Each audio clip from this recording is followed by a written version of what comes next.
হাফিজ ইসলামের কথাগুলো নিয়ে এত আলোচনা বিশ্লেষণ, কথাগুলো এত অ্যাপিলিং কেন, এত আবেদনময় কেন? এর কারণ হচ্ছে রাসূল ইসলাম যা বলেছেন তিনি হৃদয় থেকে বলেছেন, এবং হৃদয় থেকে কথা বেরোলে এটা শ্রোতার হৃদয়ে যে টাচ করে। একটা ছোট্ট আয়াত আমি তেলাওয়াত করি, সূরা তাহার। আল্লাহ তাআলা বলছেন, ফাকুলা লাহু কাওলান লাইয়িনা লাআল্লাহু ইয়াতাযাক্কারু আও ইয়াখশা। আল্লাহ তাআলা মূসা আলাইহিস সালাম এবং হারুন আলাইহিস সালাম ওনাদের দুইজনকে বলছেন যে তোমরা দুই ভাই মিলে যাও ফেরাউনের কাছে, যে দাওয়াত দাও এবং কোমল ভাষায় দাওয়াত দাও। কি ভাষায়? সবাই বলুন। কোমল ভাষায় দাওয়াত দাও। কওলান লাইয়িনা, use very soft and mild language, very touchy language. Soft এবং কোমল ভাষায় দাওয়াত দাও কাকে? পৃথিবীর সবচেয়ে বড় সন্ত্রাস, তাই না?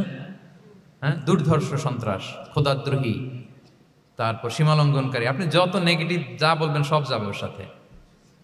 ফিরআউন, লাআল্লাহু ইয়াতাযাক্কারু আও ইয়াখশা, হয়তো সে উপদেশ গ্রহণ করবে অথবা তার হৃদয়ে ভয়ের উদ্রেক হতে পারে। হয়তো তোমরা soft and mild language use করবা, মূসা এবং হারুন কোমল ভাষায় যে তোমরা দাও।